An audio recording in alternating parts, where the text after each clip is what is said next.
So I'm your host for the next session, which is what's the latest on the introduction of the ATO's self-review program for not-for-profits. And I'll invite our panel members up. We have Debbie Williams, Jennifer Moltisanti and Gulnaar Gilhooly. And while the panel members are coming up, I'm just going to give a brief bio for each of our panel members. So Debbie is the CEO of Toy Libraries Australia. When Debbie moved house in 2013, she found the drive to her current toy library to be too far away, so she decided to start a new one. Little did she know that toy libraries would soon take over her life. With the Moonee Valley Toy Library, she started growing to have 450 families as members by 2015. Debbie's now the CEO for Toy Libraries Australia, or TLA, because we like acronyms, leading a team of 20 staff supporting nearly 300 toy libraries. A key role of TLA is supporting the volunteer committees running toy libraries to effectively govern and manage their obligations. And Debbie's kindly joined us today to provide a sector perspective on how the ACNC and the ATO have been going with our onboarding people around the self-review process. We have Jennifer Moltisanti next to Debbie, and Jennifer's the ATO Assistant Commissioner who leads the not-for-profit and government experience teams. Jennifer's focus is directed at strengthening the integrity of tax administration for not-for-profits and government taxpayers. She works closely with clients and intermediaries to understand how both sectors can be best supported to get tax obligations right both now and into the future. Prior to her appointment at the ATO, Jennifer worked with the Australian Customs Service, and she holds a Masters of Business Administration from the Melbourne Uni Business School and a Bachelor of Arts from La Trobe Uni. Most of you will know Jennifer because Jennifer comes along to our forums and also hosts not-for-profit forums for the ATO. And she's got broad public sector administration experience. And she's constantly drawing to deliver for the public good and increasingly for those most vulnerable in the community. Jennifer's got a passion for lending voice to key issues that support sustainable generational change. It's exemplified by her appointment as one of the ATO's diversity champions for Aboriginal and Torres Strait Islanders. And our third panel member is Gulnaar Gilhooly, who's an acting registration manager in the registration team. Gulnaar began her career with the ACNC in 2019 and has spent 6 years working with advice services, drawing on her background in education and service delivery to support charities. She's also spent some time in the Education and Public Affairs team where she worked on cross-directorate projects focused on developing practical guidance and tools for organisations that would be impacted by the self-review changes. And most recently she's moved into this role in the registration team where she's continuing her work with stakeholders to support not-for-profits affected by those changes. Before joining the ACNC, Gulnaar had a diverse career working in various capabilities within the public and private sectors. So, let me just find, last year the changes were introduced to the administration of not-for-profit organisations that self-assess as income tax exempt. So as a result of those changes, not-for-profits with an active ABN now need to lodge a not-for-profit self-review return with the ATO to continue to receive those tax exemptions. And one of the effects of this change is that it's also brought to the surface a reasonable number of not-for-profits that should have been registered as charities, And so we've had in the ACNC that what has caused the significant increase in registration applications over the last 12 months or so. Because those organisations cannot self-assess, so they must be registered if they want to continue to receive those tax concessions. We're now in the second year of this change, and so the panel, I'm going to ask some questions of our panel so that we can explore how those changes are going and what government can do to continue to support organisations impacted by them. So Debbie, if I could ask you to share your experience of navigating the system and processes applying on behalf of your members to become charities, and tell us a bit about what worked well and what the challenges were. So it's probably important to understand a bit of context about toy libraries first. So we've got over 250 organisations across the country running toy libraries. The vast majority of those are what you'd call micro-incorporated associations. Many of them may have revenue of $3,000 a year. Vast majority of them will have under $10,000 revenue a year. They won't have any paid staff at all, and they'll nearly always be run by mums who are working part-time, have multiple kids, and this will usually be their first governance role. They won't have previous experience on a committee. They will have high turnover because once their kids get to kindergarten, they'll move on to the kindergarten board or the P&C of the school, and they won't have any contact at all with the ATO. They don't qualify for GST, they don't have any paid staff. Somebody probably applied to the ATO 25 years ago, and that was the last time anybody engaged with them. So there's some significant barriers there to these organisations getting their governance up to speed and applying to ACNC. So at a fundamental level, they might even not know the difference between what an association is, what a not-for-profit is, what a charity is, even that foundational support. They won't be aware that there have been changes to the tax rules, they won't understand the benefits, and it'll just be overwhelming. They won't know where to start or what the registration process will be. So we identified that this was going to be an issue for our toy libraries in about May last year. We did a search and we identified about 112 toy libraries that had ABNs but were not registered with ACNC, and we contacted the ACNC because we saw there was opportunities for bulk applications. So we worked with the team and were able to develop a simplified process for applying. So most of these toy libraries are very similar, so we could say these are the things that are going to be the same for all of our toy libraries, and then this is the information that we need to collect that's different. And we ran an information session for them. We set up a simple Google form to collect that information, and then we had one of our team members looking at this information in advance and just seeing where there was likely going to be problems. We did some data validation prior to submission and found several sort of consistent themes. There were things around issues with the rules and the like. And really pleasingly, the ACNC took a really pragmatic approach in helping us address those where possible. And it was really clear for us. We had direct contact with the ACNC.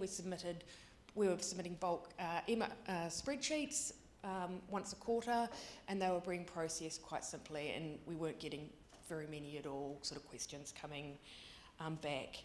Initially, we were told it would take about 12 weeks. We found that it was consistently lower than that, and it was getting faster every single round at all.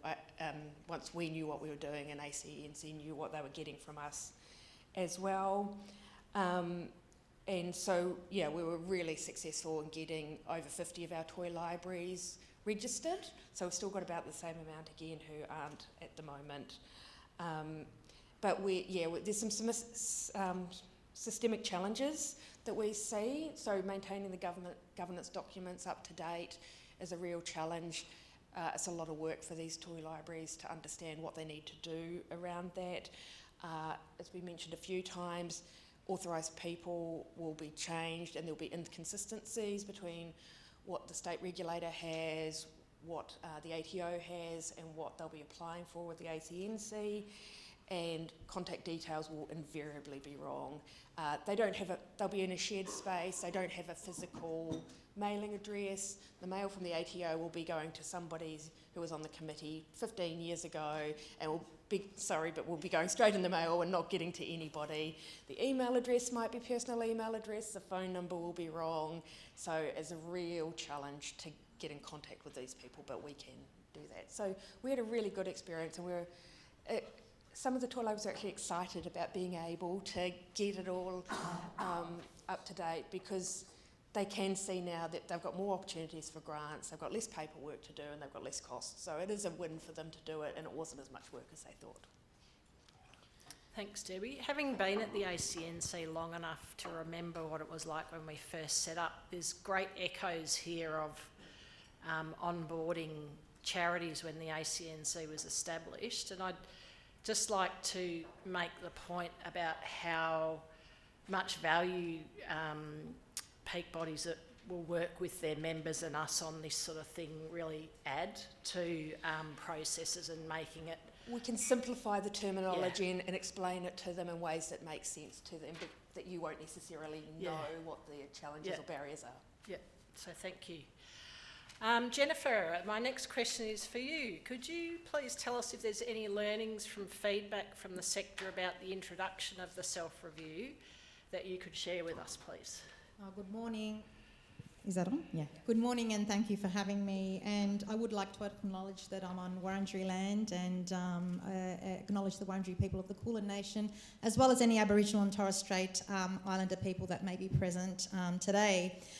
Have there been learnings? Lots of learnings. And Debbie, everything that you said certainly resonates with us, just with respect to terminology, associated person. I think within our own organisation there are 22 different definitions of that. So I think that we have got some way to sort of simplify that terminology, and that's something that we're looking at. So many of you will recall last year I spoke about the not-for-profit self-review return. It was the first year. 155,000 not-for-profits that had an ABN actually claimed that they were self-assessing as income tax exempt, which meant that they were eligible against one of the 8 categories in Division 50 of the tax law. But what have we found since we've introduced the not-for-profit self-review return? Now, I know some of the people in this room were at Clans yesterday, so I've probably heard these messages, so apologies for that. But I did correct some of the figures, because I think I quoted a figure incorrectly, so I have corrected that. But what have we learned? We've learned quite a lot. So firstly, I'll say that it's a requirement for all not-for-profits to have and maintain governing documents. And we know that that's difficult, but it is a requirement of actually having a not-for-profit, whether you have an ABN or not. So that's the first thing. And if you have an ABN, it's a requirement to keep those details up to date. That's a legislative requirement. It's not optional. It's a legislative requirement for you to keep your details up to date, especially when there's a significant change. And I would suggest that the change of, an address or the change of an associated person is a significant change. But what did we find? We found that many charitable not-for-profits had just assumed that they were income tax exempt. We also found that thousands of not-for-profits actually just assumed that they were income tax exempt by virtue of the fact that they were a not-for-profit, but they didn't meet one of the 8 categories. In fact, they didn't even know of the existence of one of those 8 categories. Similarly, we found that many not-for-profits hadn't kept their governing documents up to date, the ABN details were not up to date, so all of that information. So in short, really, the new reporting requirements identified some incorrect assumptions that were held not only by the not-for-profits, but also by some key people in the sector as well. And so that was surprising to us, because the law hasn't actually changed. So all we did was introduce a return to actually confirm that those that were self-assessing as income tax exempt were eligible against one of those 8 categories. So I recall that when we introduced the return, we actually said that this was probably one of the most fundamental changes to the sector since the introduction of the ACNC back in 2012. The reason being is that it was going to cause a shift in the population. And that's exactly what we've seen. We've seen stronger engagement and clearer governance. And so just to state some of the figures that we've seen, about 4,100 not-for-profits have actually cancelled their ABN, not because it's too hard, but because they no longer exist. So it was an opportunity for a cleansing of the ABR. About 4,500 have registered with the ACNC, and it was really great, Debbie, to hear that your experience has been a positive one, so thank you for that.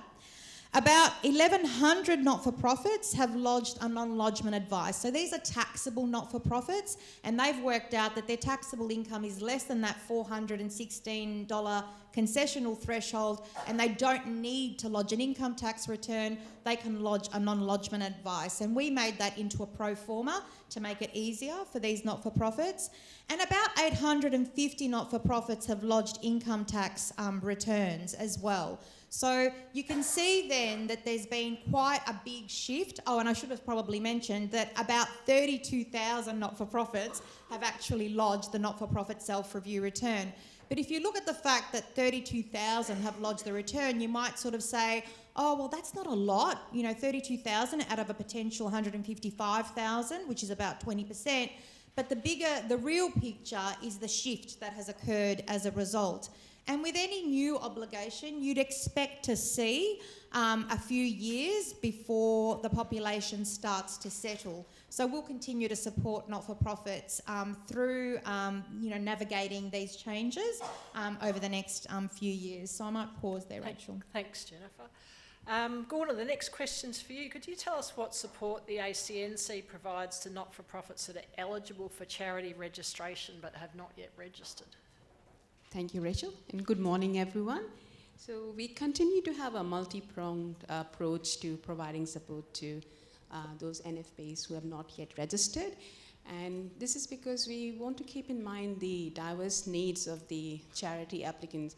Debbie earlier alluded to the fact that so many of the toy libraries are really small micro communities. So we always keep that in mind that, the applications that are coming through and the people who are actually submitting the applications, they have diverse needs. It could be, the size of the charity. It could be the complexity of the applications themselves. It could be the levels of digital literacy that the applicants may have, or, what resources they have access to. So that's always at the front of our minds when we are dealing with charity applicants. So if you look at individual applicants, a very good resource for them to start with is our charity registration self-assessment tool. And I think Tash alluded to that earlier. So it is quite a useful tool for applicants to start with. It helps them to review their eligibility criteria and assess their eligibility. We also have informative webinars, and we co-hosted one with the ATO, and then our EPA team also ran one recently. And so recordings of these webinars are available on our website. But we don't stop there. We do know that sometimes people want to talk to a human being. They want to have that point of contact to ask more questions if they need to. So our friendly and very knowledgeable advice services team is always available via phone or via email, so they can contact us and ask more questions if they need to. Alternatively, if an applicant has gone through the criteria and they feel that they're ready to submit the application, but now need help to access the form online or need help setting up the portal account, again, our advice services team is there to help you and support you with that as well. Looking at peak bodies, we continue to proactively engage with them because we really want to understand what the particular needs are for the members of that particular peak body, so we can tailor our support. I was having a very interesting conversation with Debbie earlier, and it's good to know that her experience and her members' experience with ACNC has been positive, but we don't want to stop there. We want to see if there are any additional support measures that we can help them with, and so we have discussed meeting after this event to support them further. In terms of tailored support, we also provide content for member newsletters to raise awareness. We can provide support with technical questions or governing documents. We have our streamlined bulk application process, which Toy Libraries has taken advantage of.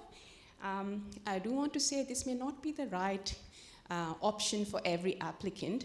However, if you are interested in finding out more, you can always email us at registration@acnc.gov.au, and we are more than happy to set up a Teams meeting and discuss this further with you. Just quickly, ACNC has participated in sector conferences, again with the aim of creating awareness about what the registration requirements are and what the application process is, and how we can support you. And last but not the least, we are always working very closely with the ATO, the ABR, and the Treasury to reduce red tape and improve the registration experience for the applicants. Thank you. Thanks, Gulnaar. So having moved into a new financial year, we're now in the second cycle for the self-review reports. Jennifer, is there any additional support that the ATO is offering not-for-profits based on what you've learnt in the last 12 months? Thanks, Rachel. Yes, we have provided quite a bit of support. So many of you know, and Debbie highlighted it as well, that the ABN issue is a big issue. And so many organisations have had difficulty in updating their ABN details. So we did provide that pro forma, and we are working very closely with the ABR to look at any other way that we can actually streamline that process. Now, of note is that the team that I have that staffs the 1300 number that you're all very familiar with, we've actually bolstered on an additional 5 staff to actually help those not-for-profits that are struggling in updating the ABN details on their own. So if they make contact with us, those organisations get taken offline, if you like, and our staff will actually go through the process with them.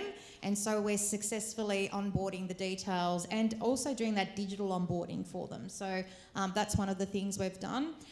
We've also extended our self-help phone service, the IVR, so that means that you can still lodge the not-for-profit self-review return using that phone service. Now, the beauty of that is that it is relatively easy to do, but we capture the mobile phone because, as Debbie pointed out, even if we send reminder letters, we don't know if those letters get to where they're intended to go. We had a legal obligation to issue the first 2 letters last year, but now sending letters to addresses that may not exist doesn't seem reasonable. So getting people to lodge the not-for-profit self-review return using the IVR gives us the opportunity to be able to contact them by phone and then help them to digitally onboard and update the details accordingly as well.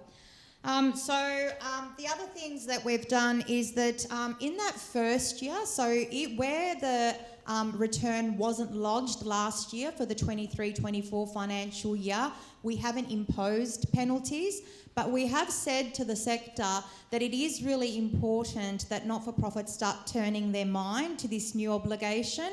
And where a concerted effort is being made to try and get to compliance, like you're making an effort to update your details, digitally on board, all of that, we will look at whether penalties may be applicable in this year. But we're in the second year of the return now. So if people lodged if organisations lodged that first year return, the second year return is pre-filled. And if you haven't lodged that first year and you go to lodge this year, you'll see that the 2 returns will need to be lodged. So we are saying that we didn't impose penalties in that first year of lodgement, but we are expecting not-for-profits to meet their obligations going forward. We also provided a checklist for governance purposes for not-for-profits to help guide them and navigate, the obligations that they have. But probably one of the things that we did do is we published a step-by-step guide on how to digitally onboard. And as mentioned previously, we've got lots of webinars, there's lots of information on our website. We also have ATO TV, so if you're really bored on a Saturday night, you can watch the how to, digitally onboard as well. We have also allowed additional time. So for those that are lodging income tax returns because they found that they are a taxable not-for-profit, we've allowed additional time to lodge your income tax returns, and we provided that pro forma as well. We're always looking for opportunities to reduce the red tape.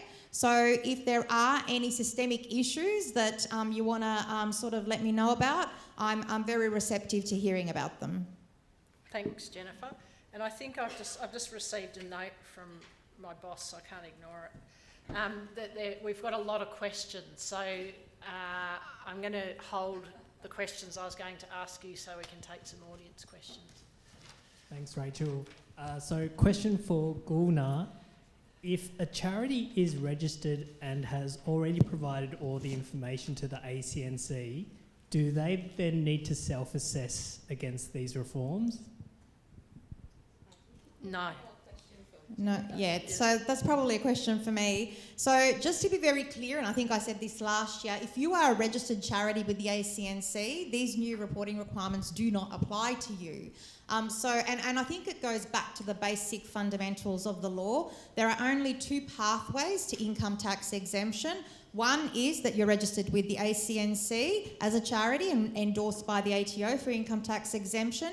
And the other is that you meet one of those categories. So if you're already registered with the ACNC, you're not impacted by the new reporting requirements. The reason that we've had so many charities caught up in the aftermath of the reporting requirements is because of that assumption that charities made that they were income tax exempt. But since 2012, it has been a requirement for you to be registered with the ACNC if you want to access income tax exemption.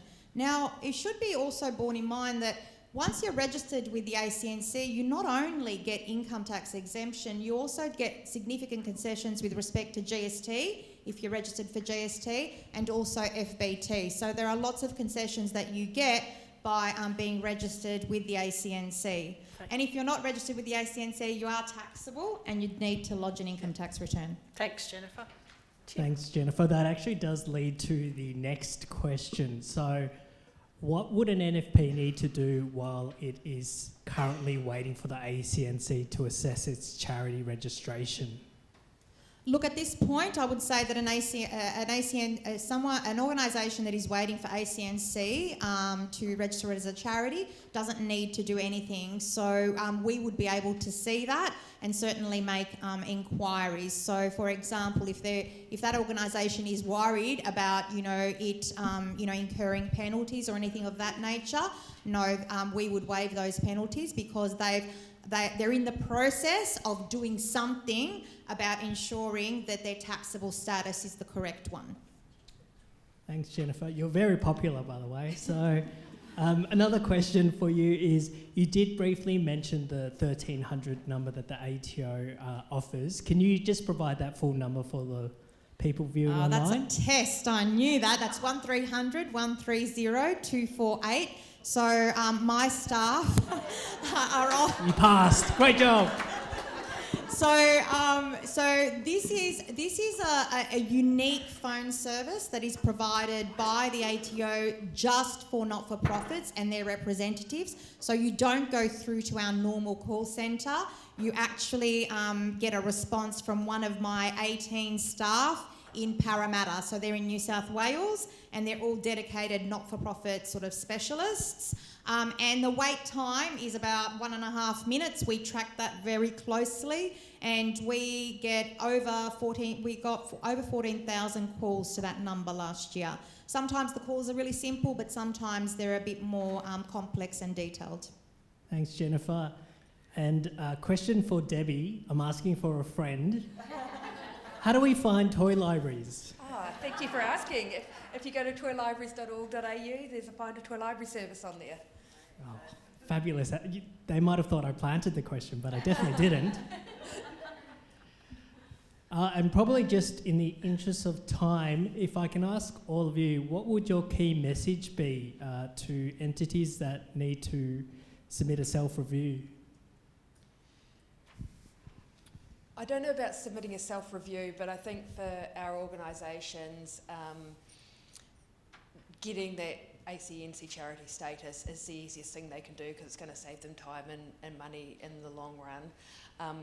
I will just take this opportunity though to say some things to the regulators around what they could do to help. The first one was going to be make it easier to update your ATO contact details.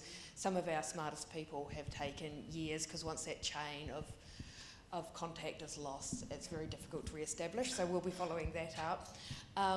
For the state regulators, particularly Victoria, it's very expensive to change your rules.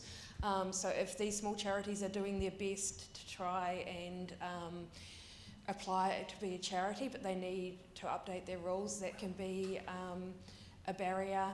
And working for the ATO, working with the peak bodies to let us know when there are organisations that you can't contact and who haven't met their obligations. We are more likely to know how to find them than you are, so we're open to assisting in that.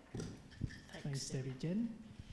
So from the ATO's perspective, if I had my banner here, it was too heavy to carry, but we're here to help not-for-profits get it right. We really appreciate all the hard work that not-for-profits do in supporting the Australian community, and we're very much, supportive of that. So, but the one message that I would say is don't wait. So if you need assistance, there are lots of ways that you can obtain that assistance. There is that 1300 number, do you want me to say it again?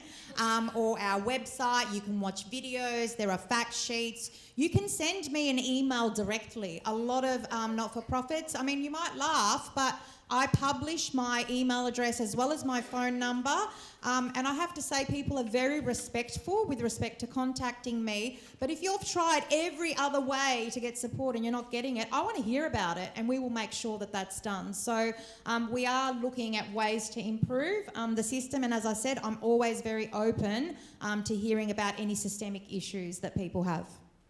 Thank you. Gulnaar? On a similar theme, so with any applicants who need more information, I've already mentioned we've got a wide range of resources on our website, but if you do need to speak to someone, Advice Services team is the first point of contact. If the questions would require more, technical support in terms of, the governing documents, etc., they can always reach out to the registration team. And again, with the bulk applications, if you're curious whether your entity would be eligible for that, or group of entities, reach out to us at registration@acnc.gov.au, and we're more than happy to help out. And once registered, keep your address for service up to date. If there's one thing you do, that means that we can keep in touch with you and you're less likely to get unregistered for failing to meet your obligations. Thank you.